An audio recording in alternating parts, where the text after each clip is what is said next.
disappear. I began by asking what he wanted from the men he picked up. I had these obsessive desires and thoughts wanting to control them, to, I don't know how to put it, possess them permanently. And that's why you killed them? Right, right. Not because I was angry with them, not because I hated them, but because I wanted to keep them with me. And as my obsession grew, I was saving body parts such as skulls and skeletons. It's a process. It doesn't happen overnight. When you depersonalize another person and view them as just an object for pleasure instead of a living, breathing human being, it seems to make it easier to do things you shouldn't do. You sound, though, like the kind of person who could have said to himself, "This is wrong, I must stop." I always knew that it was wrong, but after the first killing was not planned.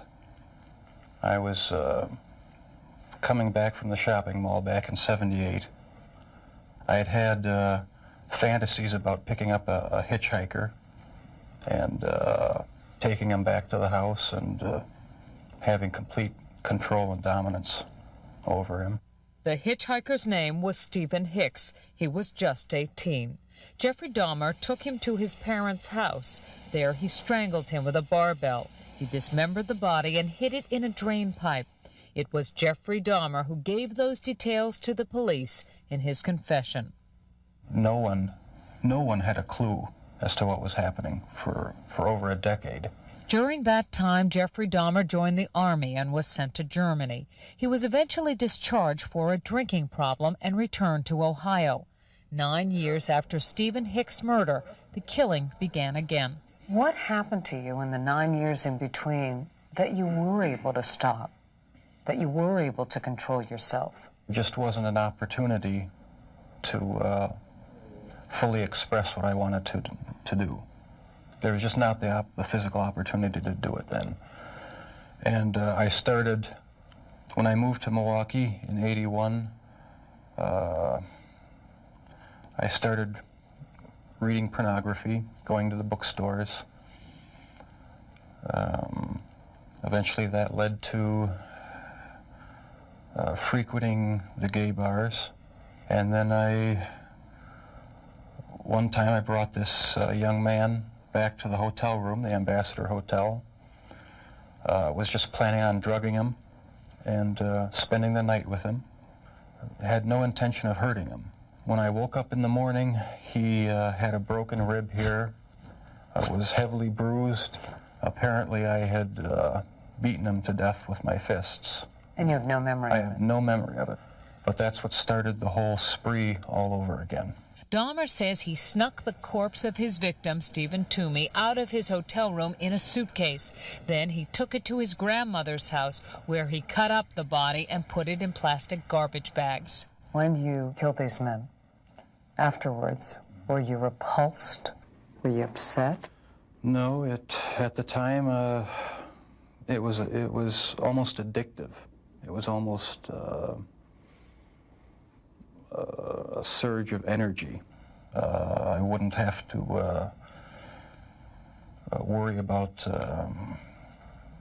any of their needs or anything. I just had complete control of the situation. But Jeffrey Dahmer was out of control. The urge to kill had overpowered him. As police later learned, he wasn't satisfied with his victim's death. He wanted more. Why did you photograph them? It was my way of remembering their appearance, their physical beauty. I also wanted to keep something. If I couldn't keep them there with me whole, at least I felt that I could keep their skeletons.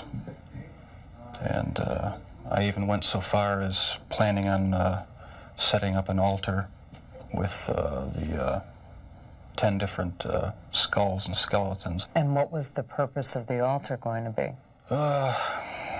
As a sort of memorial, a point where I could, I don't know, it's so bizarre and strange, it's hard to describe. A place where I could collect my thoughts and feed my obsession. When the bodies were still in your apartment,